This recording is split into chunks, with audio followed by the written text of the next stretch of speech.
Thank you, ma'am. We can, yeah, definitely start recording.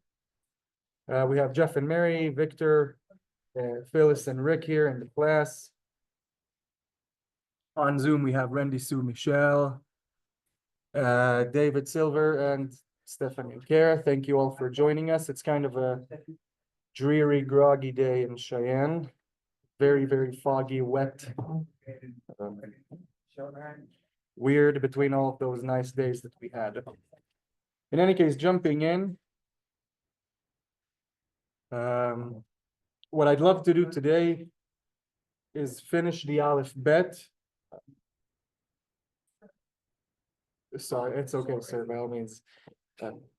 What I'd love to do today is finish the Alef-Bet, do the vowels, hopefully finish the vowels, and get started on single letter prefixes.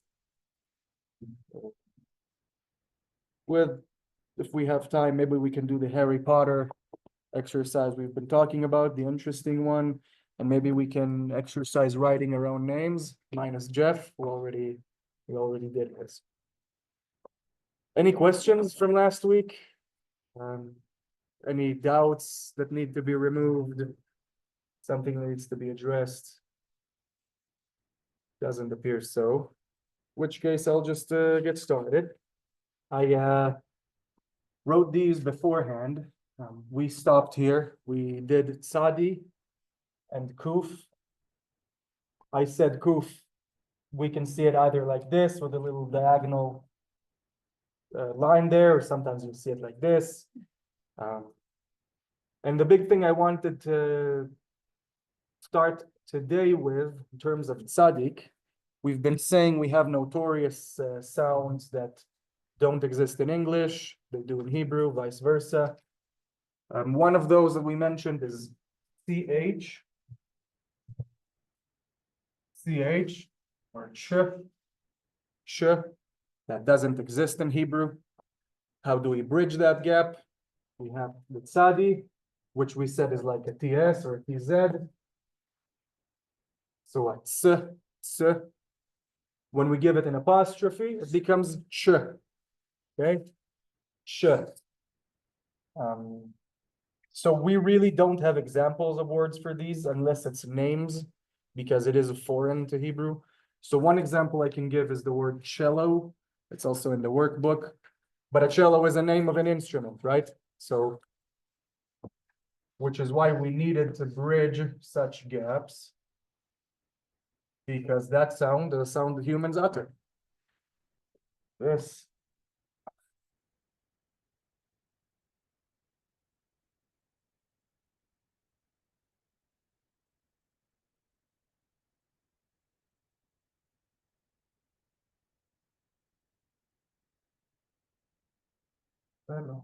Yeah.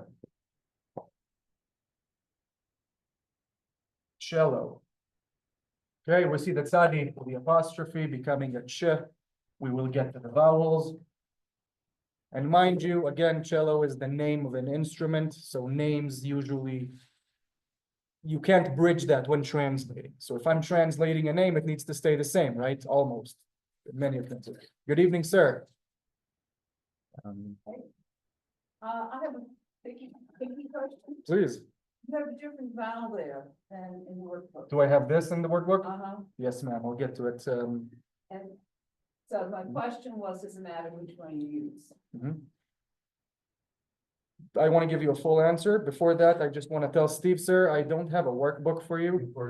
Yeah, I'll have one printed. Yeah, sorry. That's Max's. Do we have an extra one? No, Max. Where's Max though? Max is not, it is Russian, but that's his right there. Oh, for now you can just There's an extra one. That was your before. this, give you a Hebrew helper, and I'll answer your question, ma'am. And this is. So we just had Steve join up. So that's a good question. The answer is kind of embarrassing, halfway personal.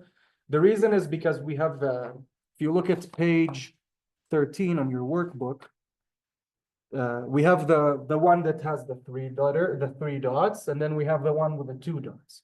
Both make the same sound. The difference is that sometimes we'll use the third, so the one with the three dots, to emphasize something in a word. So let's say I'll have two of the same sounds. One of them is slightly stronger. I'll use this. Where does it become embarrassing? Because yeah, I, like most Israelis, I forget when do we use this, when do we use that, because for the most part, they sound the same. Building this class, I did encounter examples where it won't. You hear it rather than see it, which is also why I've been saying we need to listen and hear all of this stuff. Does that answer, man? So it's not a big deal if you do one instead of the other. No, so that's exactly the point. If you remember these two as the same, that's perfectly fine by me. Sorry, does that answer fully Yes. now? Okay, awesome, thank you. I'm relieved. Thank you, ma'am. So on Zoom, if you can see on page 12, I actually, I misvoweled the word cello. It's supposed to have this vowel. So yeah, I hope you just heard all of that, there are vowels that sound the same. Sometimes we'll use them differently. And yeah, the point is to get to all of that today as well. Questions at home about it in case you didn't hear well? Okay, awesome. Cello. Okay, one of those that we missed, the sound CH. Nothing more I want to say about it. There are no questions. I'm moving on. We have 3 more letters in the Alef-Bet, and then we're done. I'm gonna erase that in Kuf.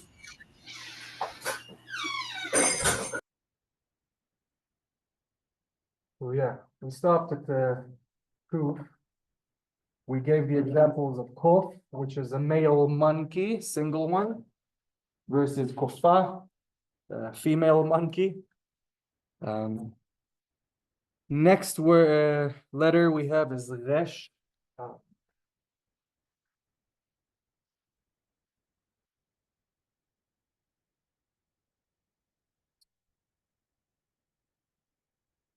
Name of the letter is Resh. Minding us, the names of the letters usually sound the way that it sounds. So Resh, Resh, that sounds like an R, very deliciously equivalent in the way that it behaves to an R. Easy example would be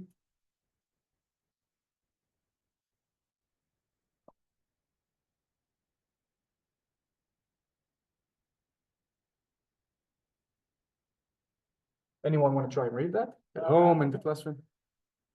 Rav, nice.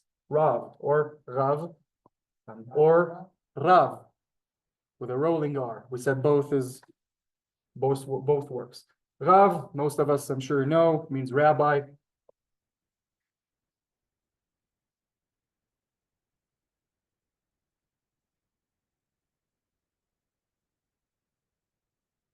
Rav. It's also a verb of someone who's arguing or bickering with someone. Don't remember it as the verb. It's not for the sake of right now. Okay. Rabbi. And this is using it as a noun.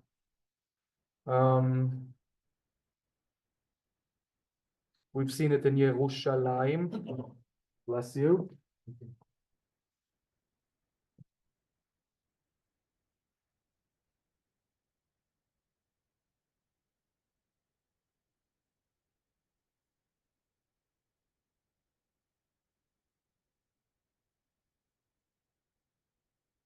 No, ma'am, now I'm asking myself. Now I'm doubting myself. Is it this or is it the one with the 2 there? But truth be told, that's the whole point, because I want you to know that we're making these mistakes because it makes it easier. Yerushalayim. Jerusalem. Yerushalayim.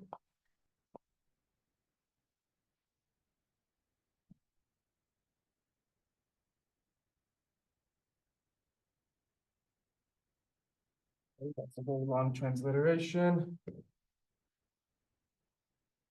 Yerushalayim. We see the final mem here again.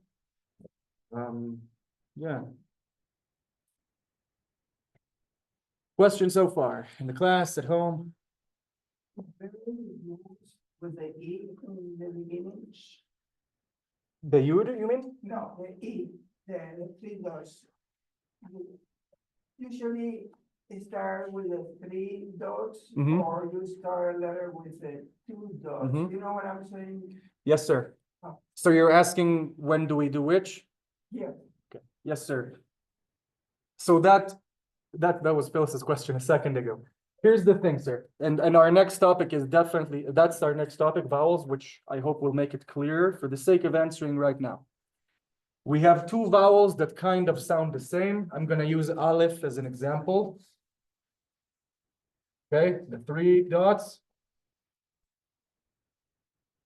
and the two dots. How will an Israeli use them every day? The same way. It will sound like eh. Sometimes, for reasons that most Israelis will not even know, we will use the three. It's allegedly a stronger, deeper eh sound than this. There are words where we will have this sound following each other. So an eh, eh. And sometimes the second eh will be stronger. Sometimes the first eh will be stronger. That's why there's a difference. But for the sake of how do we use it? It sounds the same, sir. That's how I would like you to My learn. question is, do you use the three dots in the beginning of every word, or the two dots in the beginning of every word? It depends on the word, sir. It depends on the word. Some word, yeah, So there's no rule. no rules, sir. No rules, sir. None that doesn't have irregulars and then will confuse you. You know what I mean? So for the sake of right now, there's no rule. And is it the same with the A and the I? So you mean Every word that start the first letter, under the first word on the first letter, the A is a dash or the so other one, the T type. the same will be true, sir, where sometimes it will be a deeper ah sound rather than a slightly shorter one. Another example for that, just because it's a good question, I'm going to erase it up. In the word Sabbath. And Steve, sir, I wish you were here last class. I actually spoke about how I got Sabbath wrong. Maybe I'll say it again. Shabbat.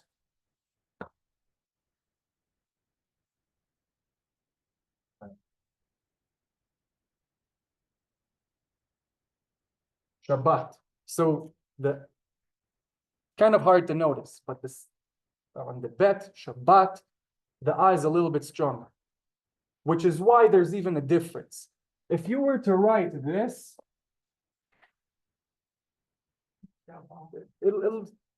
the difference will still be the same, sir, I would say. And this is where people will get angry at me for teaching things that are wrong, but work. There is a difference between these two vowels, sir. Will it help you in your Hebrew learning to know that difference? Probably when you get to translating articles. You know what I mean? So yeah, it can also be this. Shabbat. Yeah, an Israeli will understand it, you know? You will be understood in Israel. Does that make sense, sir? Did I answer your question, sir? Definitely, yeah. Okay, making sure. Was that sorry? If I'm in Israel and I write the word that way, nobody's gonna complain and say you're stupid. No, sir. It's not the way you write it or something like that. Exactly. I'll take it even a step further. Even if you slur and say it wrong, if you say it wrong, Shabbat, Shabbat, Shabbat, people will still understand because there are so many different accents in Israel. And yeah, the common man kind of slurs. You're not trying to get an article published speaking to your friends, You know why I'm asking? Because I noticed studying the letters that depends who write the letters. For example, the Aleph, that's one way of writing Aleph. There are other people who just write 3 lines, or something around there. Mhm. And it's the same with any letter, so apparently there is not a uniform way of writing the letters in general. The thing is, sir, that there are fonts, you know, and any language will have fonts. You know what I mean? So let's say I'm writing a Word document in English, there are a cajillion fonts. And I'm trying to give as many examples as we go. You're absolutely right, sir. There are different ways. Usually what you'll see printed out in workbooks, I can even show you the Harry Potter. I'm gonna show him the Harry Potter here. What you'll see is one type, sir, it would be the print Alef, like we've been learning like this. Yeah, just whatever, you just go through the words. Sorry, I hope that was understood on Zoom. So, sir, Steve, last year you told me we were talking about the word Shabbat, Sabbath. And we were just doing the Alef-Bet, and we were asking if this letter sounds like an S, like Shabbos. It does, sir, in the Ashkenazi dialect. So last year I made a mistake, sir. I wanted to correct it with you now. Moving on, I'm gonna move on to. It seemed like it was when I was really young. We'll turn to the And that's a big thing, actually, sir, because modern change. that's exactly the thing, sir, because the Hebrew that developed in Israel used the Sephardic dialect, which is why an Israeli will always read this as Shabbat rather than Shabbos. Caveat, yeah, there are Orthodox Jews who speak Yiddish and still speak with that accent in Israel.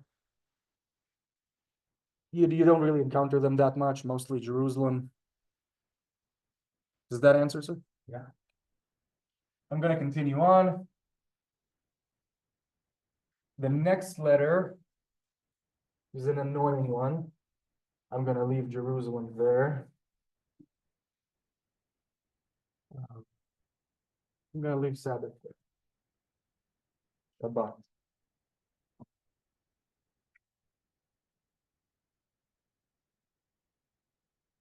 The next letter splits into two. It's annoying. Do we use it a lot? Really not that much. I'm going to write it down.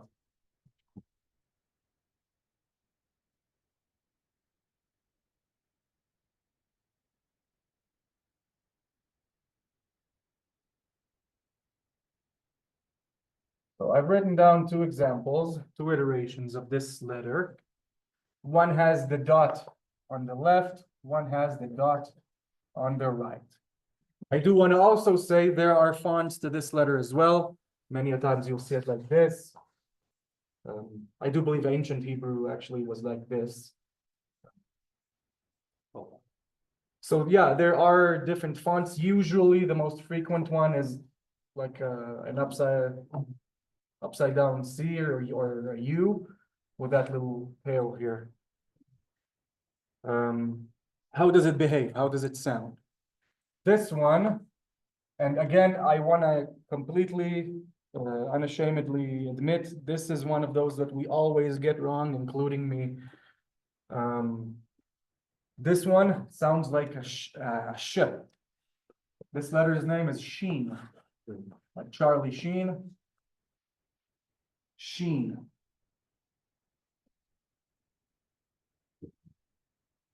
What happens when we have the little dot on the left? It becomes the sound of an S, a scene. Now you may notice that we have two ways of uttering the sound S. Okay, we have this that we're now learning, and we also have samech that we learned last time. So yeah, this is another example of a sound that can be uttered in two different ways. We've had other ones like chet, the sound ch. We're talking about chet and chaf. This is another example. As we can see, Shabbat, since it's a sheen, sorry, we have it here.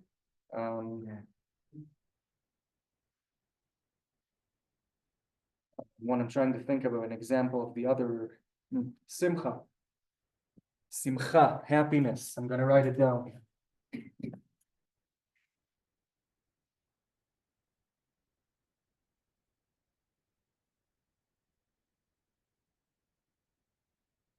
Going to the second part of the Sheen. Sameh.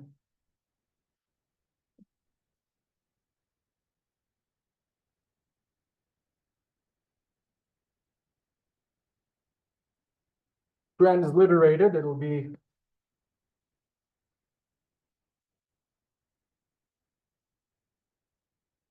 Simcha. I know some people do the CH thing. Again, it's wrong. Simcha means happiness. Happiness.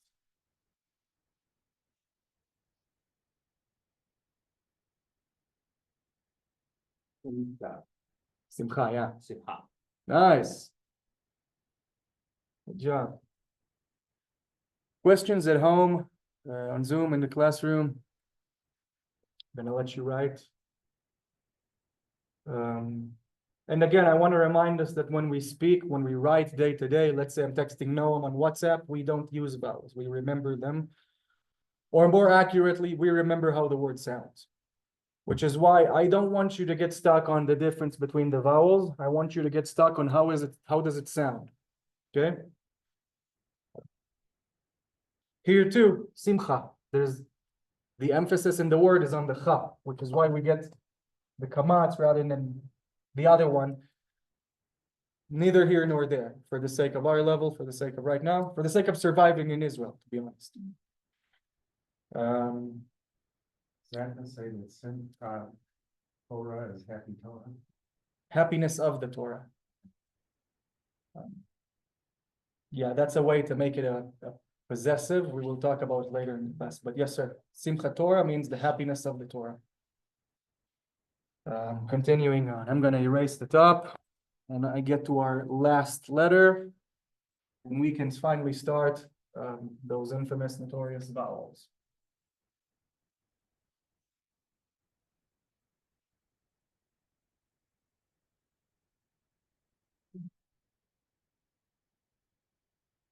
Next one, the last one. Like this. It is called Tav. You will hear people calling it Tav, depending on who was your elementary school teacher. I learned it as Tav. And yeah, reminding us, it sounds the way that it sounds. The name is the way that it sounds, so it's a T. It's a very convenient T. Usually, words originating in Hebrew, we will use the Taf for. And if you remember us talking about the Tet, this letter usually will be for foreign words and a softer sounding T. So this one is we don't hear the difference between them nowadays. We don't. Even if I try, I don't know how to try to distinguish them for you. The easiest way I remembered it growing up is that Tet will usually be a softer sounding T, while Taf will be usually a fuller sounding T. But yeah, both will, for the sake of going back and forth from English to Hebrew, both will serve as a T in the way that they sound.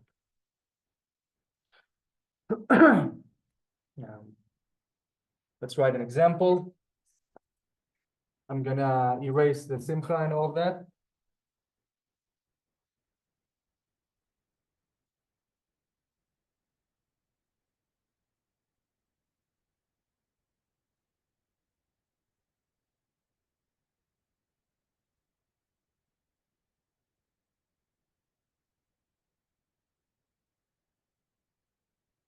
So I'm using example, not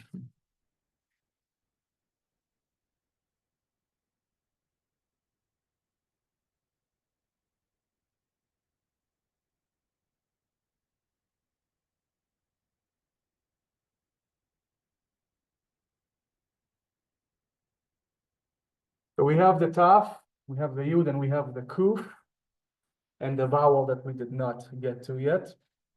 This sounds like tik, tik, which means bag.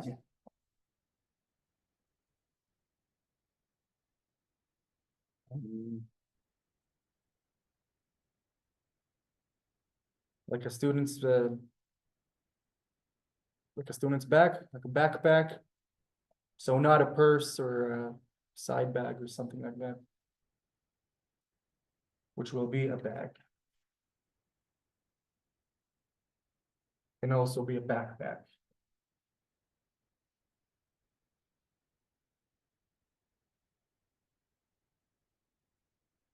Truth be told, it can also be a case. Depending on context. It can also mean a case like a police case, like a court case. Wow. Yeah. But then again, you'll need to provide context. If I just say tik, the first thing I think of is bag. Then we Container. break it. Sorry? Container. Mhm. Case. Yeah. Again, depending on what we're trying to say, but yes. If I want to ask Max where's the bag, like let's say his school bag, איפה התיק? איפה התיק? At home was the answer, but yeah. Does that all make sense? Any questions on Zoom? Yeah, my mother's wondering if it's a paper, like what about a paper bag? Like a grocery store bag? Would that also be a teak? No, ma'am. Okay. So not a purse and not a paper bag. So we have a word for that doesn't exist in English. It'll be sakit, which is actually a very good. I'm gonna write it down too, man. So if I Okay. wanna, say like a bag in the grocery store. Yes. Good question. Thank you for that, ma'am. Sure. So I will transliterate this as sakit.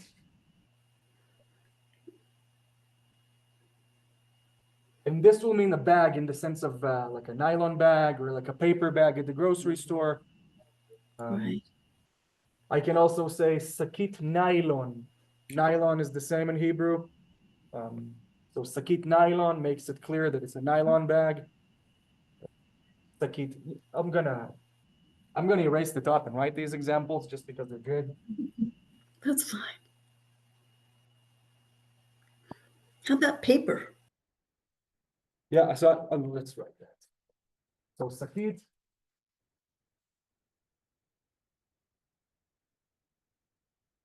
The host wants to unmute me. Okay.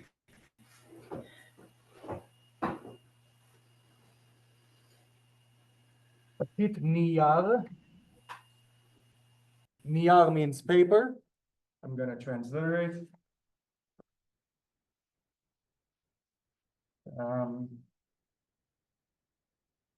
Oh, niyar. Does that sound about right? Niyar. Niyar. The transliteration. Can you see it at all? Niyar. Niyar. That's what it sounds like to me. So that's paper bag. Sakit niyar, a paper bag, like in the grocery store. I'm gonna erase just teak and continue writing.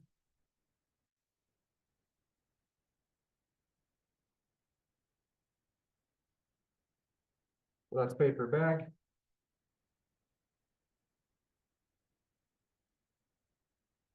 Then we said nylon bag, sakit nylon.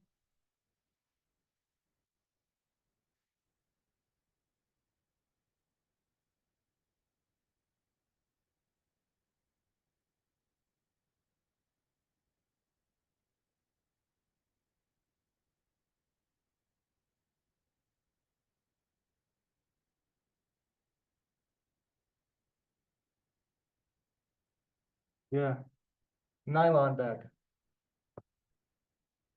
Nylon is Nylon, I think. Nylon bag. But as you can see, sometimes you need context because just a bag,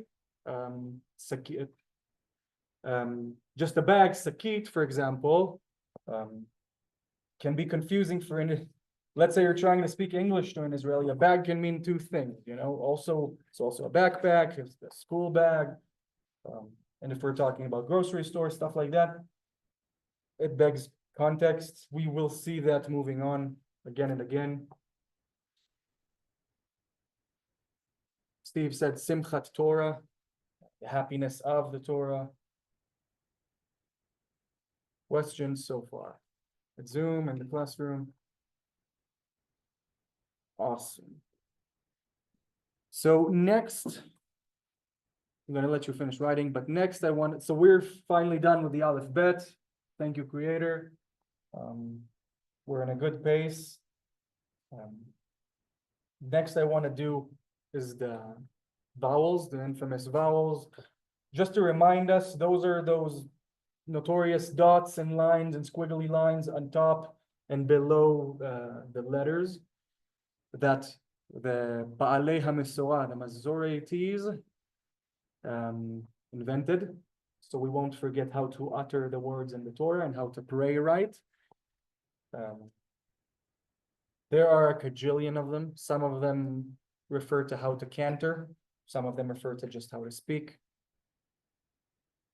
We will have 10. And truth be told, I was thinking about doing away with those ones that have the same sound, but sometimes it'll be a deeper one, like we spoke about. But keeping further education in mind, these are the 10 that we are going to have.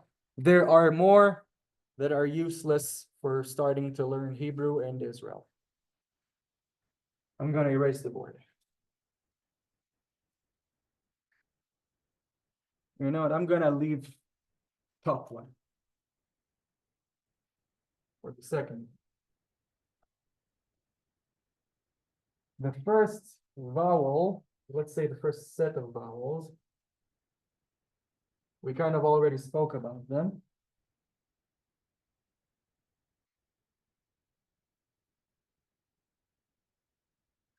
Make an ah sound, okay? I'm gonna make an X just so I can, this is not a letter, this is not in Hebrew, just an X. And the other one. And this is all on the workbook on pages 14 and 13 for your homework, home reviewing and stuff. This one is called a kamatz.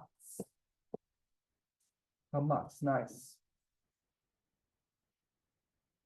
These two will sound the way that they sound.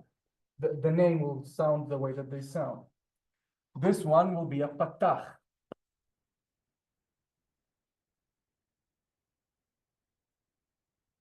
I don't care about you remembering their names. I really, really don't. I think I was still reminding myself the difference between the names last year because I would get them wrong. I want you to remember how they sound, less how they are called. But for the sake of the matter, ah, okay, that sound is an ah sound. We have the example here from sakit, nylon, okay? So if a letter gets that vowel, it will embrace the sound ah. We have sin, as the dot on the left, embracing the kamas, it will be sa. Noon, we learned it last week. We know it sounds like an n, like an equivalent to an n.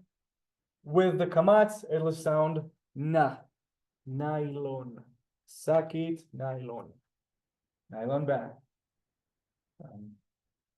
Caveat, where will we see the differences between these? Like we just said Shabbat, because it's a good example. I'd love to go back to it.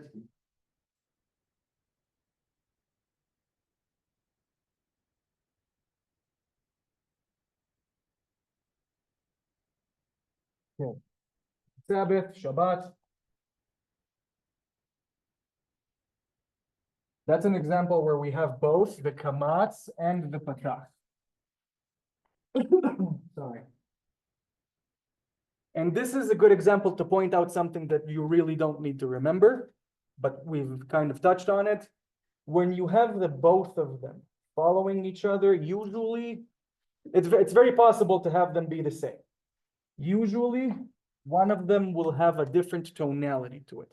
So Shabbat, in an Israeli tonality, a dialect, I can hear the emphasis on the bet, Shabbat. So even though both of them are an ah sound, here it would be a little bit more emphasized. Do Israelis notice it? No, we don't. We don't notice it at all. We don't even use the vowels. But yeah, an ah sound. Why did I even bother to teach both? A, because it's healthy.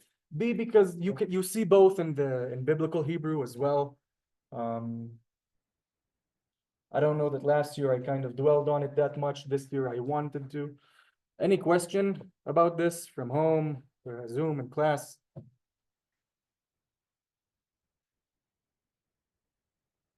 Doesn't appear so. Okay, awesome. So I'm gonna move to our next set of vowels. We're gonna start with erasing the top.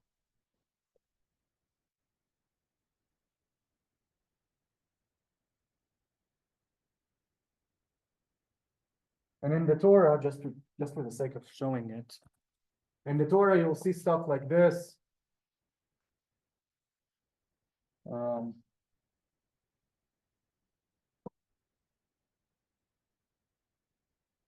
Stuff like that I forewent with. Do not write this down. Why will you see it in the Torah? Because sometimes there will be pauses. Sometimes you'll have a. This, for example, relates to how to sing. Okay, writing it off, erasing it.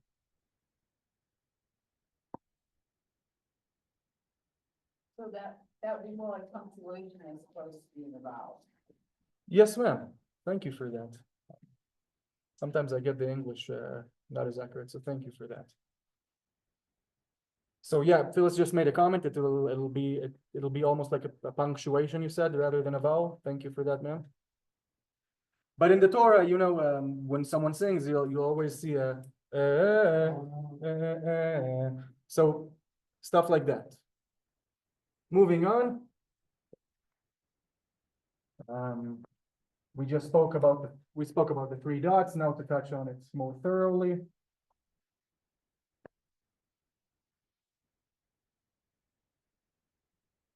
So I see these, the combination of them both, many times in the infinitive form of a verb.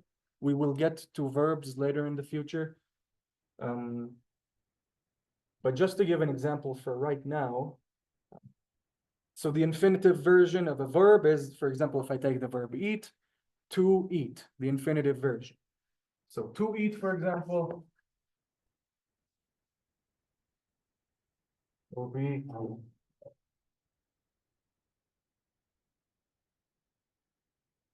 the space right now. I'm gonna erase the sakit nylon bag.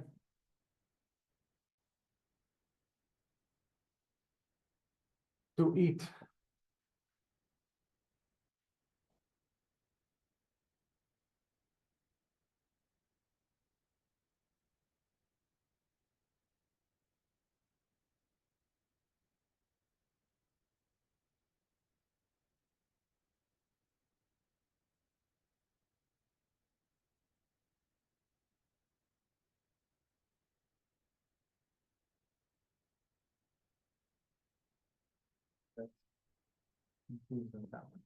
Le'echol.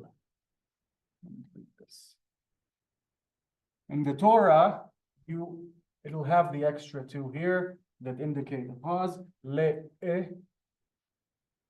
You don't need to remember that. Le'echol. Okay, to eat. Transliteration.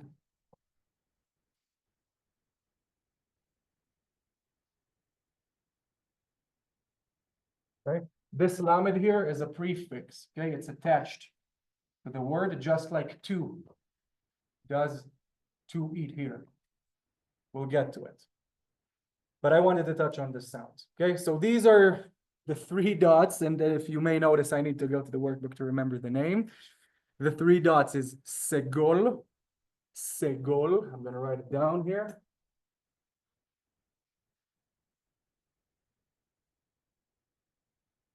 Segol. Sorry if it looks bad. The other one, the two dots is serre, serre.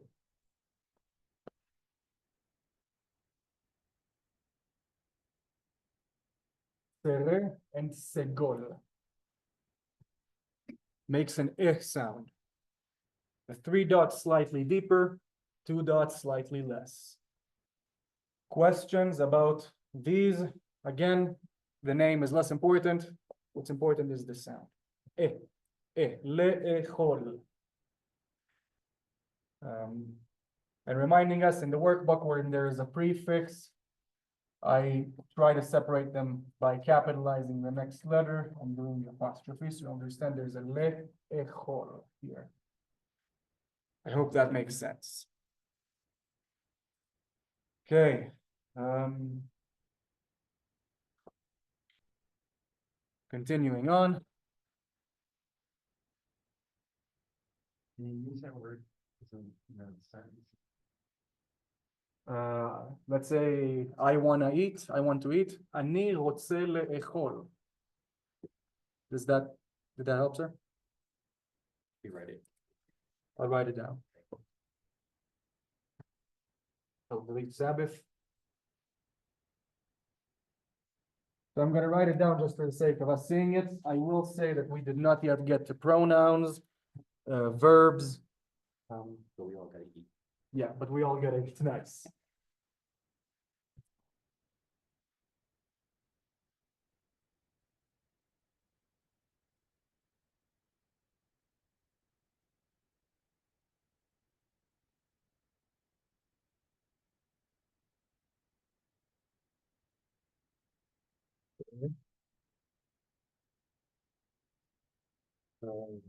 Bad calculation of space, sorry.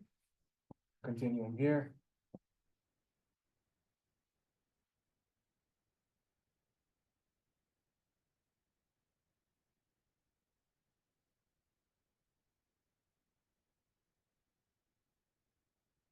אני רוצה לאכול, I want to eat. Speaking as a male, if I were a female, I'd say רוצה. I'll write it down below. And again, we did not get to genders yet. We will.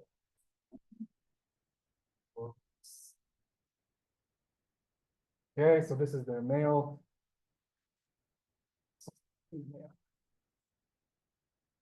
And I'm gonna erase the top so I can transliterate and translate.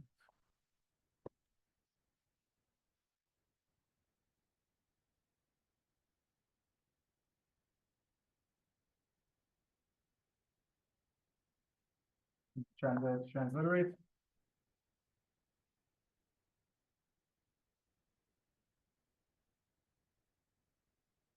רוצה, this is the male.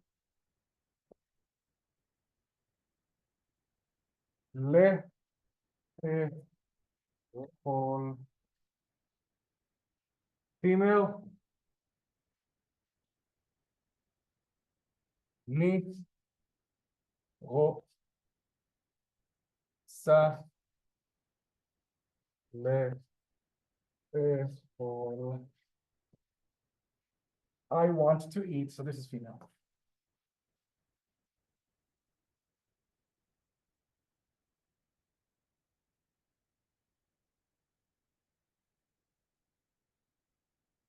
Questions about I want to eat at home, Zoom in the classroom?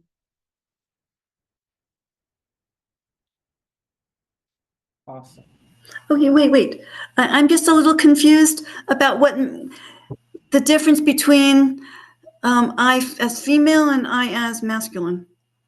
Yes, ma'am. This is why I really didn't want to do sentences at this phase because, as we said, Hebrew is gendered. Right. it's gendered in the vowel and the verbs more than the pronoun. For the sake of the matter, I is the same for both female and male. The verb is not. So That would be low. Sorry? That would be low, correct? Ani lo rotza. If you don't, so I want to eat. Ani lo rotza, I don't want to eat. Exactly, that's what I said. Sorry, maybe I didn't hear, man. No, that's okay. Oh, no, it's fine. I was, Please, That's man, all- if you need me to remove any doubt, please yeah, let's. no, it's fine. I appreciate it. I Yes, ma'am. understand now. Okay, thanks. So yeah, I'm gonna erase the top. Unless there are any other, please. Pronounce the top and bottom again. Okay, so Rick just asked me to pronounce it again. So male form, I want to eat.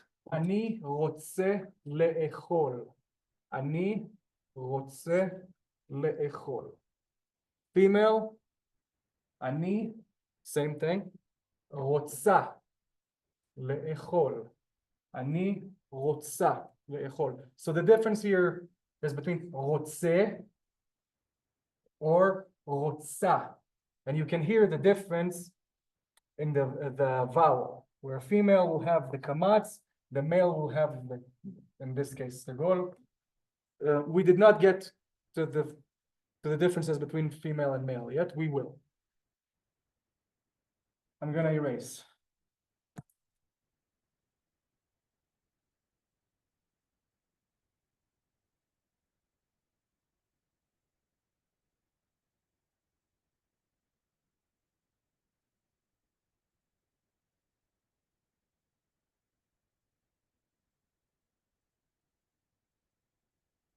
Okay, easy one.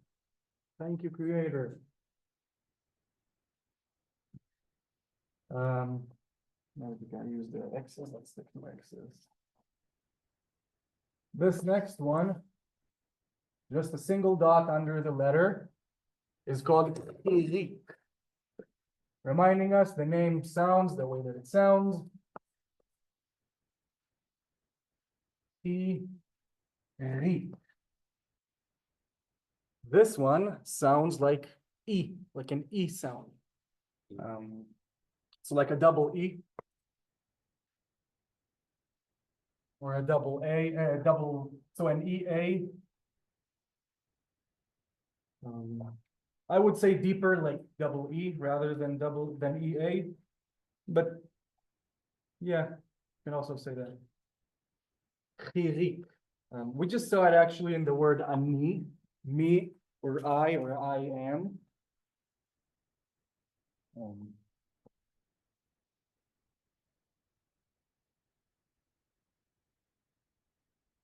Ani. So we already know Aleph with a kamat sounds like an A. Noon with the dot underneath, we are now learning sounds like a ni. The yud in this case carries the sound. But this, of course, is ani,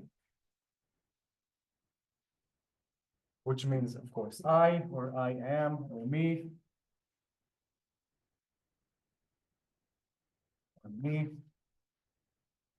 Both sexes. So both female and male, both will refer to themselves as ani.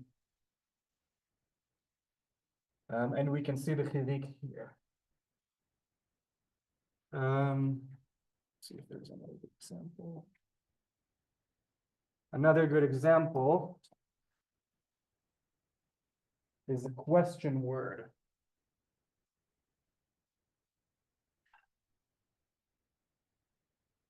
We remember this letter, it's called mem. We said it's equivalent to M. It has the chirik with the yud carrying the sound. Anyone think they can read this? Me. Me. Nice. Nice. Me. So like an M with double E's. This is a question word that says who. Okay. If I want to ask who, me. So yeah, who.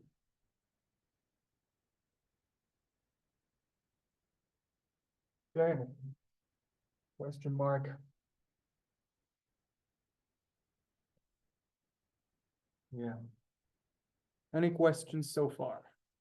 On Zoom, in the classroom? Word mi kamocha. Yes, sir. So, What is kamocha? kamocha, it's a complicated word. It means who is as you. So Steve made a comment when reading the Torah and the prayers. Mi kamocha ba'eli, mi kamocha ne'edar b'kodesh. Mi kamocha is a question that asks who is as you. Caveat, it's a rhetorical question because technically no one is. I will say, just because it's interesting, the name Michael, Michael, is another rhetorical question. Who is as the creator? Who is as God? Michael. I'm going to write it down.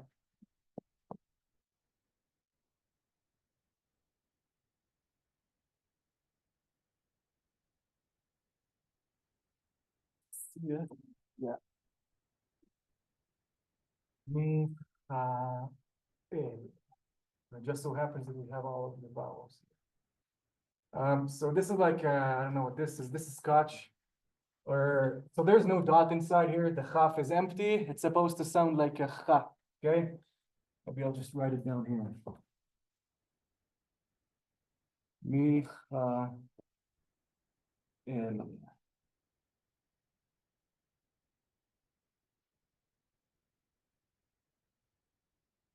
So Michael, the name Michael, is a rhetorical question. Most people don't know this. Do you need me to write it on top there, ma'am? Do you want me to write it on top?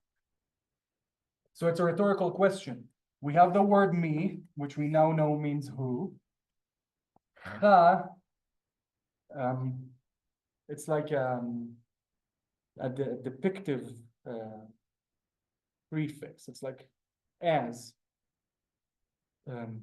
Kmo, so cha is short for kmo. We will get to it later in the future. And then we have the word el, which means God. Michael, who is as God. Technically, it will be as the same as mi kamocha, who is as you. Again, rhetorical question. No one is as the creator, which is the whole point.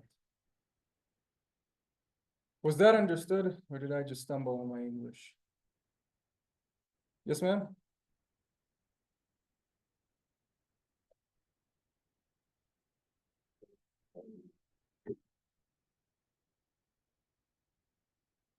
So it's just to help you understand, ma'am, is, am, are, we are, I am. That's something that doesn't exist in Hebrew. That's the verb to be. So I am. That doesn't exist in Hebrew. It's implied. We will get to it in a more thorough fashion, but that's what you're seeing here. Because when I'm asking who, it's also like asking who is, who, and then dot, dot, dot, right? What is the context? Was that understood?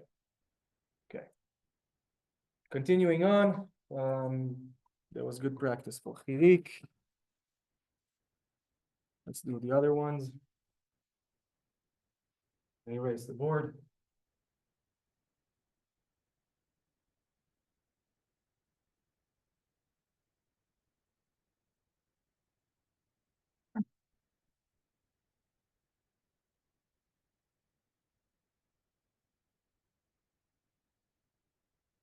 Okay.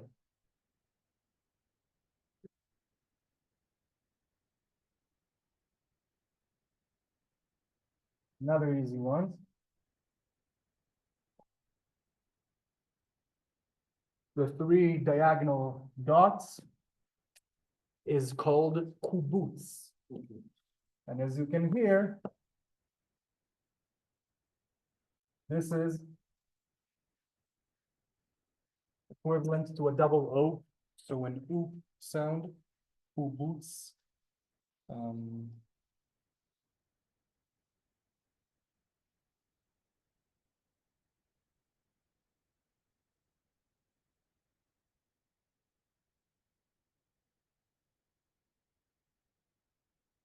Think of a good.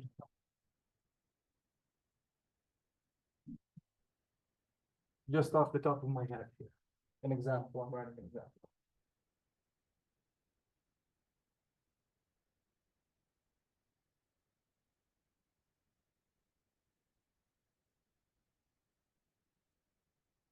Anyone want to try and read this?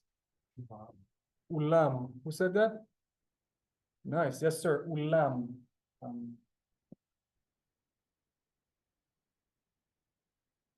Means like a hall. Just because we're in a hall and I thought about it. Hall. Or like it can also mean venue. We use it less like that, but yeah, sure, like an event venue.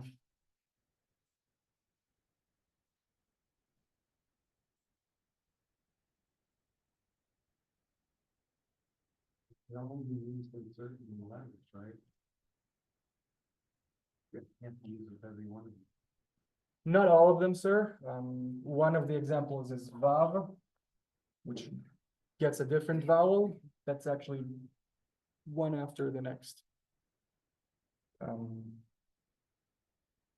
So usually vav won't get it, sir. I can, however, write it in a different way. I'll get to it in a second. Does that clear, sir? I've never seen it in the top where you have kibbutz, that's not a letter. I'm sorry, sir. I don't think I understand. Yes. The TZ? Yeah, not a letter. You're right, it's not a letter, it's just an example. Okay. No, it's just an example, sir. Sorry. Just X. I can just as easily use an Aleph, but I've been using X's just to explain to you that I'm referring to the, and then it'll be an U. Okay? Sorry.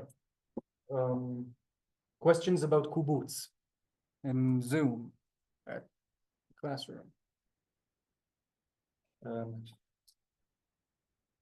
Okay, next vowel.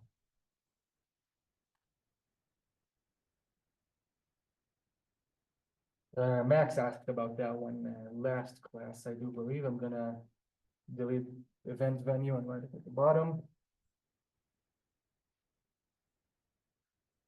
And again, I'm using the X just as a variable letter. Okay, so the vowel is these two dots. Okay. The name of it is shva. Shva. This vowel literally means no vowel. Utter the letter, just in its base consonant sound. We gave an example. Melech. And last time we kind of we spoke about melach as well. Just to melech, melach. Okay. We said king, melech. So both the sounds repeat. And then the final chaf gets the shva, which means it has no vowel. So melech. There's no sound here. Just the consonant. I want to remind us, in ancient times, it should have been melech. And yeah, but that's how we speak nowadays. Would it be pronounced any differently if there was not a Shulee at the end? Say that again, ma'am? Would that be pronounced any differently if there was not the Shulee at the end? Yes, ma'am. How So- would it- So for example, if I were to use some of the other vowels we learned, like the kamats, melecha. No, but it's just nothing there. Oh, Just the, so if there's nothing, it's equivalent to a shva, yes, ma'am. So yeah, melech, which will be the same as having the two. Usually the lazier writers will just avoid doing it. Yes, ma'am. I am. And it's very frequent that if it's at the end of the letter, people will just not write it because it's obvious. It's not obvious to us, which is why I do keep it. Did that answer me? yeah. And I think we're on the last two. We did talk about the gesh emphasis. I'm gonna do it. I'm gonna erase the board. And again, these are pages 14, 13 in the workbook.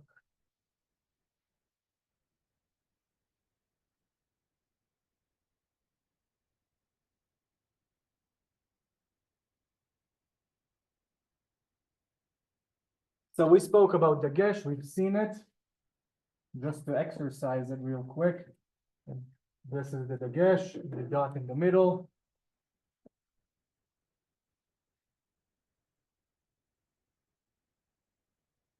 No, I think it's this. Okay, this means transliterated. Para, which means cow. I want to point out the dot in the middle of the pay, making it sound like a P rather than an F, like we spoke about last class. The point of this is to practice this vowel, the gesh, the dot inside. As you can see, it's not, what do you call it? It doesn't have to go alone. There can be other vowels. So right now it gets the patach, para, cow, para, para, cow. So yeah, I just wanted to talk about the gesh to be thorough. We did talk about it when we spoke about fei and pei. Which brings me to two kind of confusing ones. I want to dwell on them for a second. Again, I'm using an x as a variable.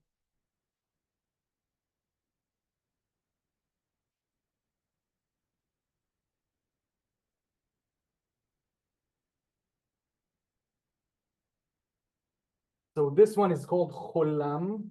Cholam.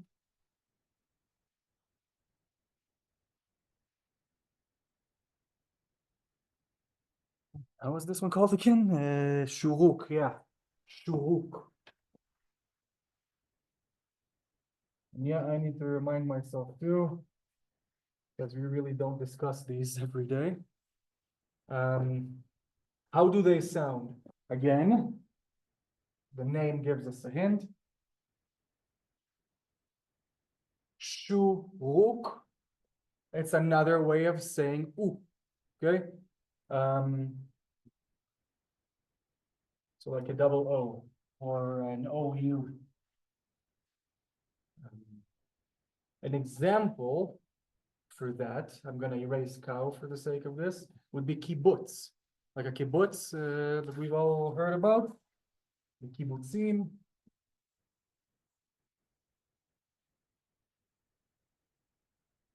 How do I write that?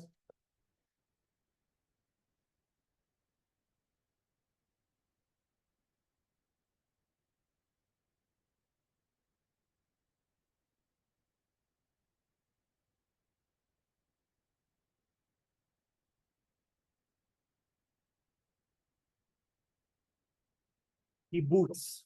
Okay, we have the kuf with the chirik, making it sound like a ki. The yud carrying the sound. We have the bet with the dagesh inside, making it a b. It is followed by the shuruk, which makes it kibbutz.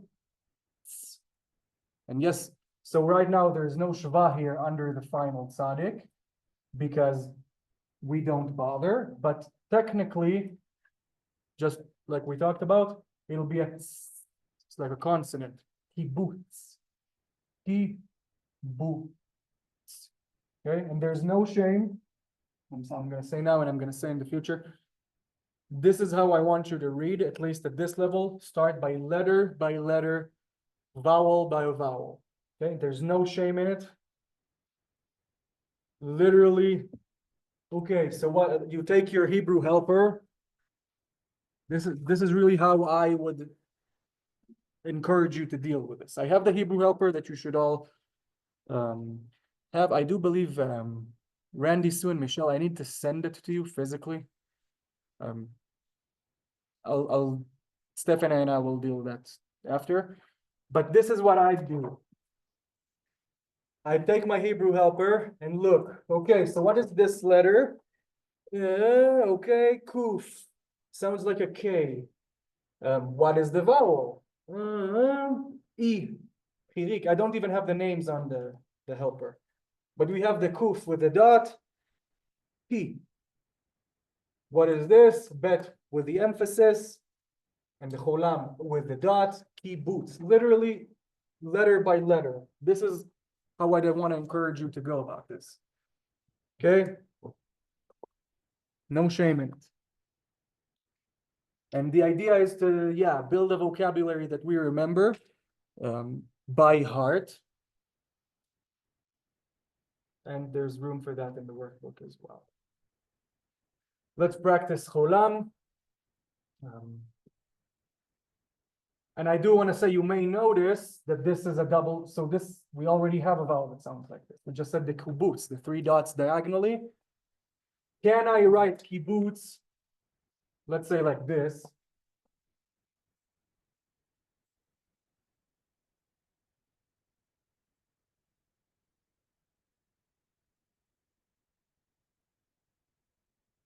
Kibbutz. So the same way, except without the cholam, the 3 dots. I can. The traditional way is this. You see it though in earlier days Israel. You see the kibbutz more. Nowadays, the more frequent one is the shuruk. I always need to look to remind myself. But this is the more frequent one. Why? Because I don't need to take it off when writing. While writing the 3 dots is annoying. It's like block writing. So nowadays Israelis write without vowels. If I left the vav, it will be a lot more understandable. Because there is a word without the vav, just not the same vowel. Does that make sense, or am I getting stuck on my English? Thank you. So yeah, there are several ways to do the same sound. Life is hard. Cholam. We can hear it sounds like an O. Okay, so not O. If I'm trying to say O in Hebrew, I will need to say O U. O U. There's no O. There's an O. I was struggling forever to think of an O in English that sounds like that. Finally, I found it the day before I needed to translate, to print these out. You can see on your Hebrew helper, O is in Oregon. Oregon. Not a lot of O's in English sound like the O we use, but Oregon. O. Okay? Let's practice an example. The word food. Ochel.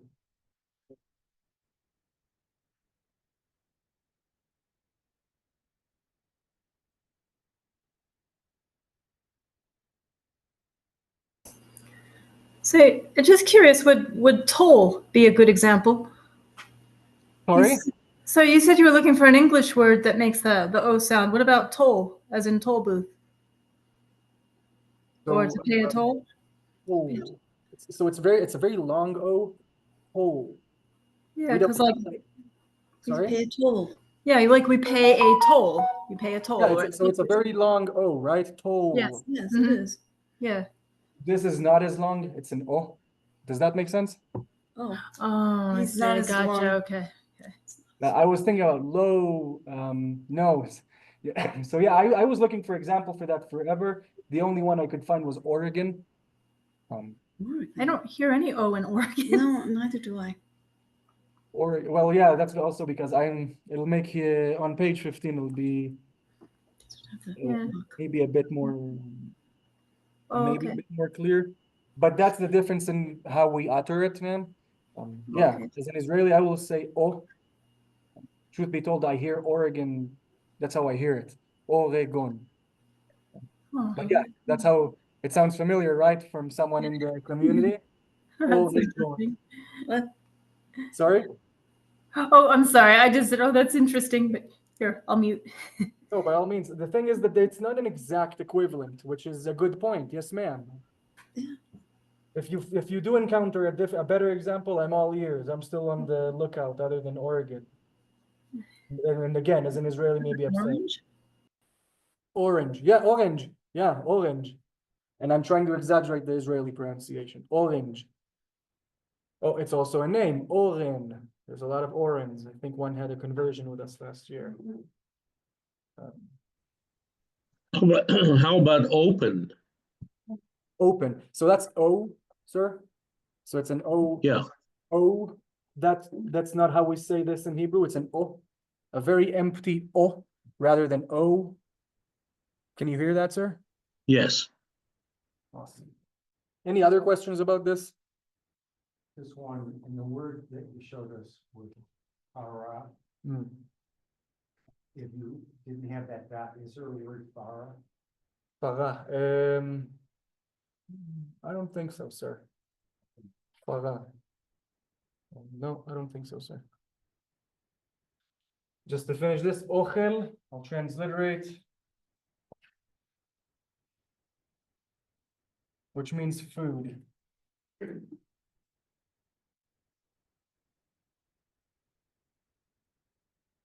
Aleph with the cholam being carrying the sound. O, we have the chaf without the dagesh, making it a ch, with the three dots, making it oche. And then we have the lamed, which we understand has no vowel. O, che, l. O, che, l. Ochel. Ochel. Does that make sense? Ochel, food. Le'echol, to eat. Sorry? What is cow different from beef? There's a word for beef. Yeah, there is a word for beef. Let's write it down. But you're gonna read it. Huh? You're gonna read it up. Sorry, yeah?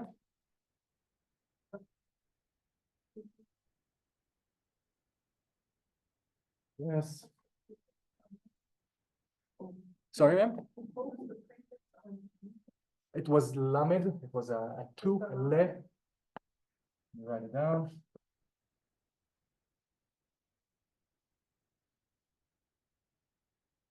This one. The word for beef. You ready to read it here? No, not ready. How about you give it a go? We We have the bet with the emphasis. And the kamats, making it a ba.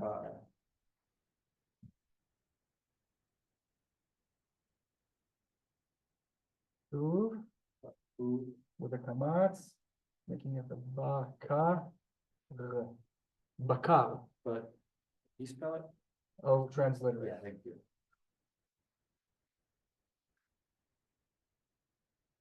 Means cattle. Okay. Okay, I can do that. Cattle. Bakar.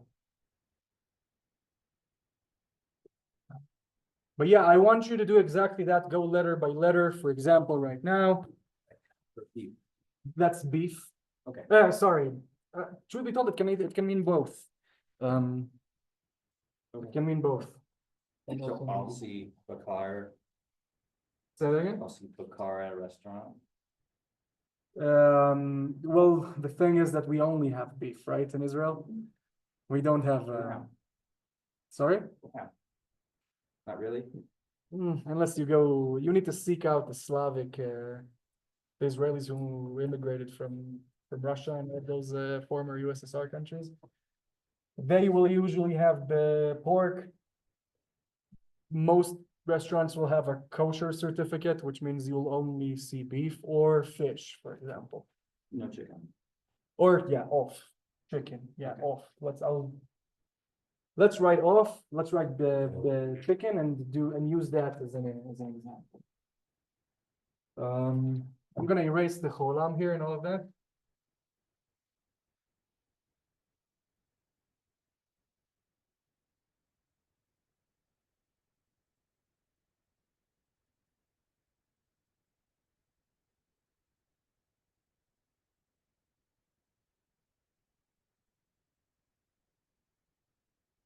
Pretty simple. What I'm gonna do is literally use my Hebrew helper here. Which letter is this? Ein. Okay, that's the throaty one we said. That sounds like an aleph really nowadays. It has the next one. We know that's the cholam. We just learned it. The vowel with the dot on top of it. How does it sound? Oh. So oh. And what is this letter? Oh, that's the final pay, right? Without the emphasis, making it an off. Off. I'm gonna transliterate. Okay, so it's not of, it's off. Off. And you may notice that Americans too will say things in their own language weird, like of. I hear it as AV. Of. But in Israeli we'll say it off, which means chicken or poultry. So either chicken, poultry, let's call it. But in this context of a restaurant, yeah, if I hear off, it'll probably mean chicken. Poultry, I think I wrote that right. But yeah, you see the process literally with the Hebrew helper. This is what I expect you to do, even though it's slow, even though it's frustrating. This is how we do it slow and do it well. Okay, letter by letter, vowel by vowel. And I want you to try and exaggerate the sounds because stuff like this, of, which I hear as AV rather than oof, makes a difference in how we hear and how we speak. I've said it a lot, I'll keep saying it. This is also why we want to hear the sounds a lot. We want to immerse ourselves in Hebrew. Hence the music and the movies. And so on and so forth. I'm going to let you write down. Let's see that I didn't forget any one of my comments here. Oh yeah, I did forget one of my comments. I was going to speak about TH. I have a question for you. Yes, sir. In Bakar, the B, the bet, isn't that a V sounding with the gamesh there? So actually the opposite, sir. When I do have the emphasis in it, it becomes a B. Without it, it becomes a V sound.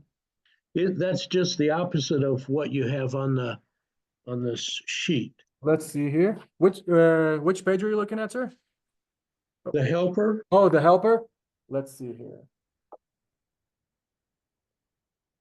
On this, you're talking about this, sir. Let me show you the second row.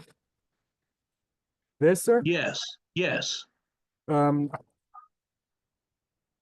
maybe I wrote the order wrong. I was trying to make it so because we start in Hebrew left from right to left, and in English is the opposite. Okay. But that clears it up for me. Thank you, sir. Thank you. So everyone else had the same. Yeah. Awesome. I figured that out. I had the same problem. Yeah. Okay, sorry. So I will say. Yeah, no, it's hard, man. It's hard, and there's no 100% no matter what you do. The last year's helper was even more confusing. Thank you for that, sir. We are done with the vowels. I want to do like maybe 1-2 more examples and summarize for the day. Before that, I will do what I forgot, which is TH. I'm gonna erase the top here. So the TH does not exist in Hebrew. The sound TH, the, that, this, those, the, we do not have it in Hebrew. How do we bridge that sound? The sound. We do a taf with the apostrophe. And I think I haven't forgot to put it on the workbook as well. Yeah. 2026 edition will have it. But this will be equivalent to a TH. For example,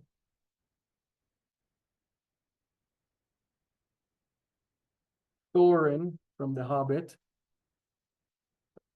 which is a name, which is why we need to have that sound.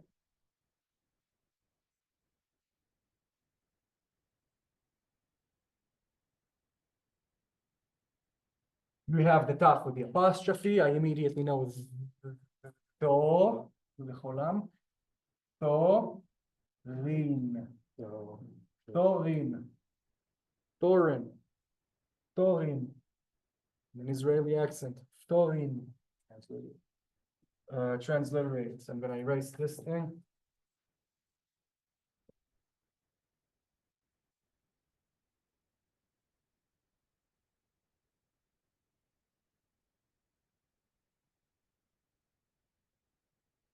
I think this is how you write his name from The Hobbit. Thorin, King Thorin, from under the mountain. Thorin. Okay, now an Israeli will say it. Hamelech, Thorin, King Thorin.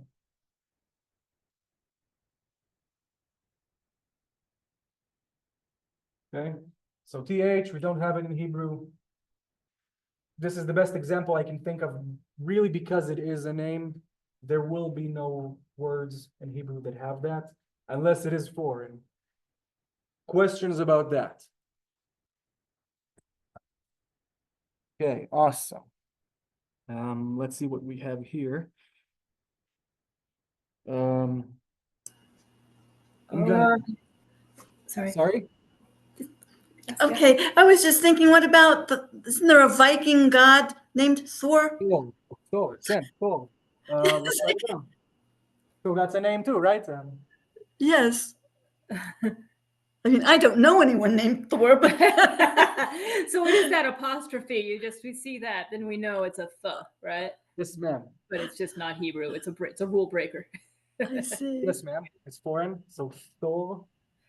Can I ask you, just curious, is it difficult for you as an Israeli to pronounce that sound?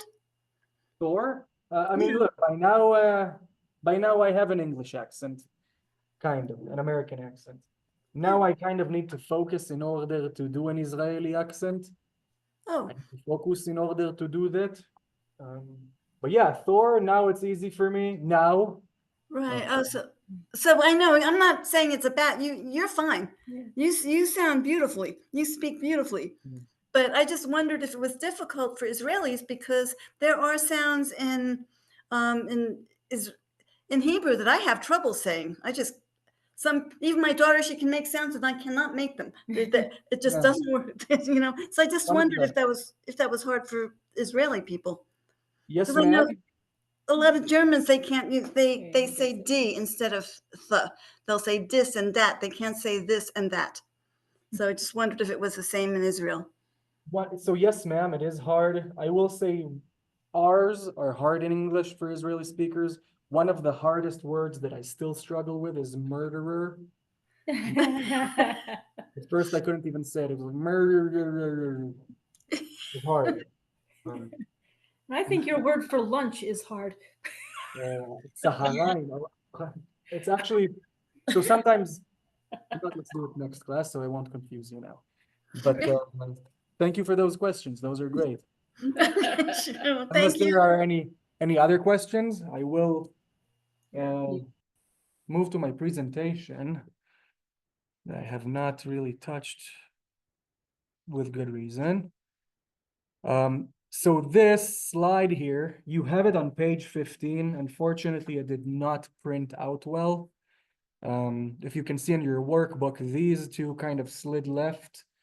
But the whole point of this, and I am going to send the presentation via email. But now that we have it, we know the vowels.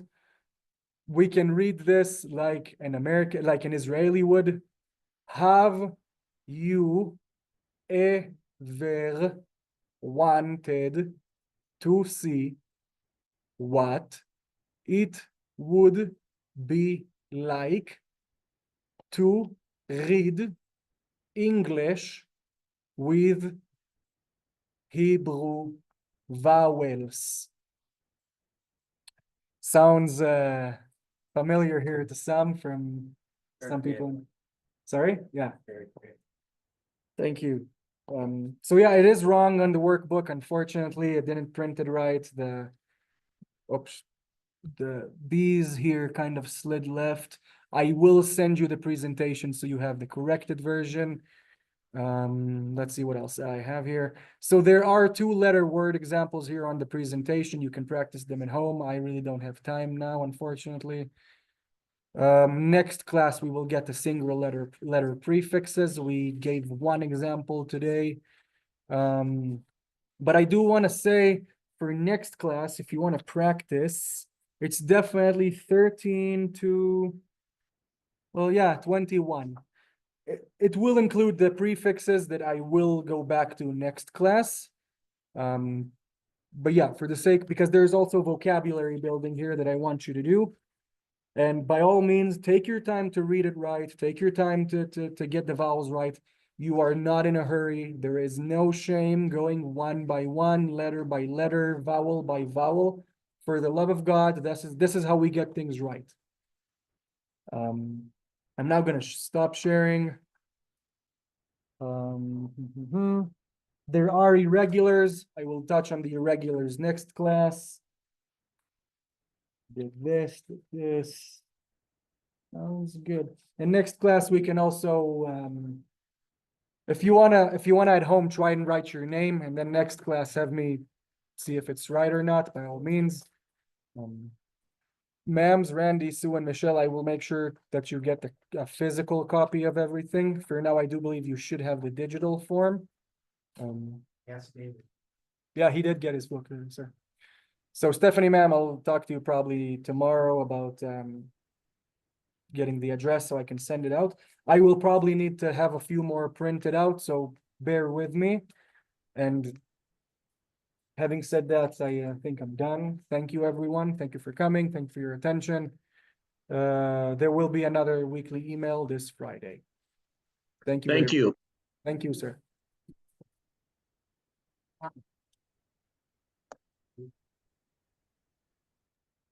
And Stephanie, ma'am, we can now stop recording.